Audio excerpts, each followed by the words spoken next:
says the same story. Stay with it, please.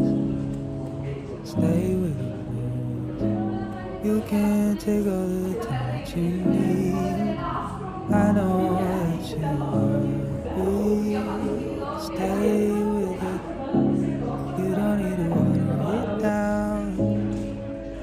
No one else has the same story. Okay, so I'm on the queue at the doctor's office. I'm waiting for them to call me in, but I am yes, I've just finished filming for Blossoms on the Fire, gathering blossoms on the fire, and I thought if I don't do this today, I may never be able to do it again. Not never, but like I should just do it when I'm thinking of it instead of waiting for the 11th hour. So I've been reflecting a lot after reading on Alice Walker's experience of motherhood.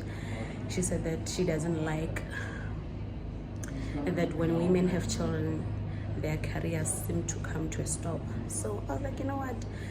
Yeah, she could have phrased it better, but okay, it's also the truth. The truth does not have to be sweet. And I decided, I think it's time that, well, I'm on contraceptive now, but I want something more semi-permanent. Well,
waiting for the doctor. So when I was looking for the doctor, I was checking on Google, calling, hi, is the doctor here, woman? And for the most part, the receptionists were all white sounding, and I was looking for a black woman doctor. I couldn't ask, are they women, are they black?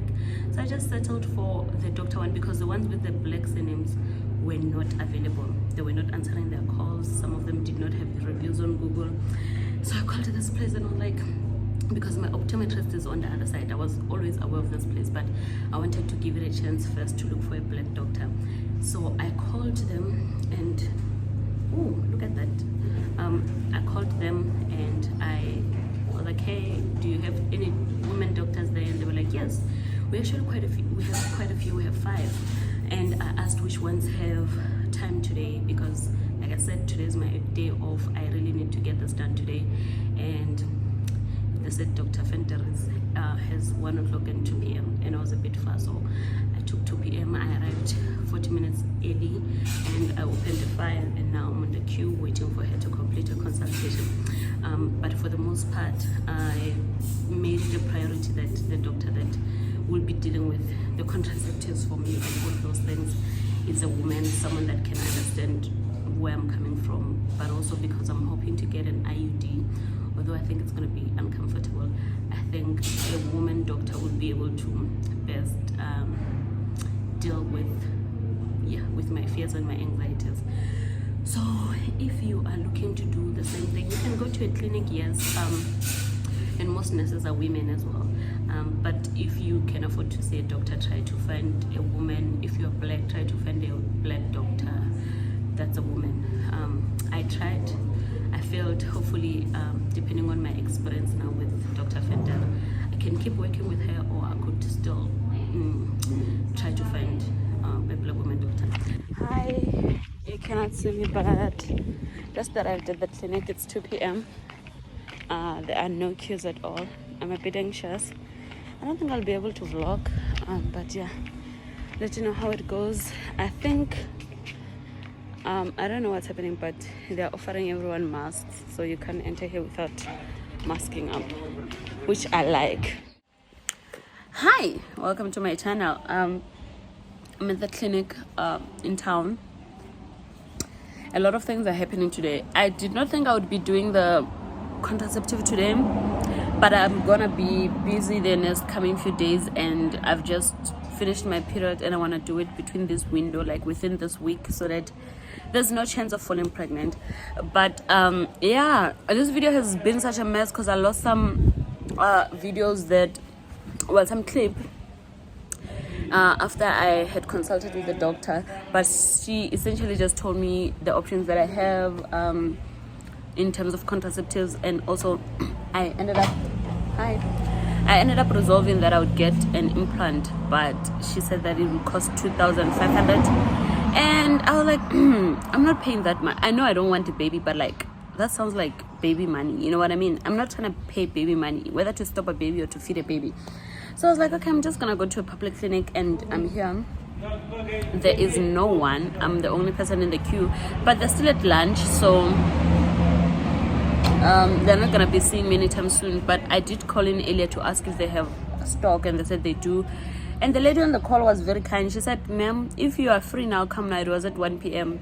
I said, I'm coming. I didn't come. Now it's 3 p.m. and yeah, but I think they're gonna attend to me because I'm the only person on the queue. The clinic is just essentially empty. There's a few people visiting the other sections of the clinic. Yeah, so the conversation that I wanted to have was that I resolved on deciding to do this contraceptive for 3 years. I want it to be long-termish, 3 years, 5 years sort of thing. I don't want to have to worry about my contraceptive every day or every week like I've been doing with the page. But most importantly, I don't want to be in a position where I mistakenly bring in a child into the world. I can't afford it. I don't have the time. I don't have the resources. I also don't have the will to be a parent right now, which is funny because last year I was proper brooding. Oh my god, so many cars are passing me. I hope you can hear me. Last year I was proper brooding. Okay, let me put this here. Let's see if I can. I didn't bring my tripod, but my bag should do. Okay. Yeah. I wonder if that is my nurse, but let's see. Oh, it's not her. Last year I was proper brooding. I was like, I want a baby. I can't wait to have a baby. I think because I was lonely, and also because most of my friends were just falling pregnant and popping babies, and I was like, should I make a baby? Because like, I'm at my prime. If I make a baby now, I'm gonna grow old with a baby. We're gonna be cute and cozy. We're gonna look like equals at some point. But do I really need a baby? But in fact, coming into the new year, I was like, part of my goal was just to get my finances in order to prepare for a baby. But right now, well, after I read Gathering Blossoms Under Fire and I saw Alice Walker's experience with parenthood and how difficult she said it was, I realized I really am not ready for this part of my life. Like, I'm not ready for my life to be consumed by a person like that. Like a baby's a person. Like, I'm not ready to adjust my life and my goals and my finances to fit this person. I feel like I haven't done enough for myself, and I feel as though having a child will just continue to delay the process of me discovering myself. But more than anything, I also don't want to fail my children or child. So I think the best thing to do would be to prepare myself and to place myself in a position where I can be able to say, okay, I'm the best version of myself to parent. But also, Alice Walker spoke of how much when women become parents and wives, those roles just consume them and disables them from pursuing their goals and their careers. And she said that she made a comparison between women that had children and women that didn't have children career-wise, to say these ones were able to elevate. Many factors, obviously, the maternity leaves, the fact that you'd have to drop out of school. Some women have to drop out of work. Some women get very sick after giving birth. And I don't think, I know at this point in my life, I don't have capacity for any possibility other than health and energy, basically. And I won't have energy if I'm someone's mother, because I would be consumed by the role. I also won't have my optimum health, because, childbirth and pregnancy can cause a lot of things. And I'm not even trying to be negative. It's just like I'm trying to take account of the possibilities that could happen, but also to be responsible. Like when I was reflecting on my life and I was making the vision board, I liked that I made a vision board. It wasn't the first time. I always make vision boards, but I was just so pleased with myself, with how coordinated I like my things to be. And part of those things would be like the relationships that I get into. Last year I liked talking about how intentional I liked my friendships. Like I want my people to know that they're my people, and I want them to feel that they're my people, and I want to go out of my way to make them see that.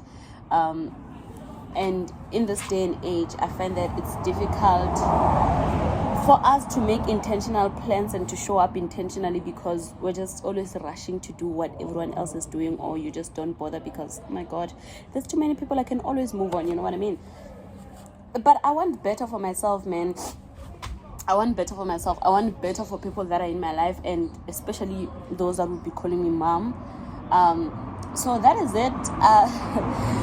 Although I'm saying too many things, let me also just say, I'm so impressed. When you enter the clinic, they give you a mask. I took mine off because I'm sitting outside by myself while I wait for the nurses. But I like it when people mask up. I hope we don't lose the culture of masking up, especially since winter is coming along. So when I tell you Gathering Blossoms Under Fire, the Alice Walker Journals, the book, has changed my life. This is how I mean. Like the way she was reflecting on how she felt pregnant, on how she became a mother, and how much she could not give anymore. And even my other friends as well, they're very honest about how tired they are. I have a friend, she's doing an honors now, I think a master's actually. She's doing a master's and she has a child, and I think she's one of the best mothers that I've ever met, that I've ever seen. And she was talking about how tired she is and how sad she was that every minute of her every day was consumed by the fact that she was a parent, and that although she loves her daughter, she misses her life. She misses being able to just study. She misses just lazing around. She misses waking up at 9 a.m. Now she can't wake up at 9 a.m. because her toddler is waking her up at 7 a.m. or 6 a.m. You know what I mean? Those small things that I think just eventually stress you and disable you from showing up as your best self, as your best mother. I'd like to just try to mitigate them, postpone them as much as I can. And yeah, hopefully when I do eventually, make many babies, because after this it's gonna, okay, that's wrong, that's just wrong, but you get the gist. After this is just, that's me popping the babies. Yeah, so that's what's happening. I hope I do the contraceptive today, because this has been going on since I think for 2 months now, because I'm currently on contraceptives, as I've told you. I'm on the patch, but like I've been doing the up and down. I need this to finish. I want this to be done with, and I want to focus on other aspects of my life that I need to develop before I can become a mother. I'm realizing that maybe wearing a dress was not a good idea. I had to pull out my hand from it smells good in here though. I like hospital smells, although this is a clinic. Okay, let me put on my mask. It's time to be a child-free bitch. Bye. Spot. I don't have to be alarmed if I spot. Like actual menstruation. Yes, and severe. Okay. Okay. We're going to 2026. 2026. And then again we'll run after maybe. The face of a proud girl. It was so fast, like a few seconds. 20 seconds. I'm gonna go to the bathroom now. They just okay. I'm so pleased with myself. Okay, as I was saying, it was like 30 seconds, maybe 20 seconds. They do the first injection and then they do the other one. It's like a shotgun. It just goes into your arm. And then that's it. Okay, she just explained the side effects and then told me that if the side effects are severe, I can always come back. They'll give me medicine for it, and then she put it in. Now I'm done. Very, very pleased with myself and very pleased with the service. But I do like this clinic. It's one of my favorites in this country.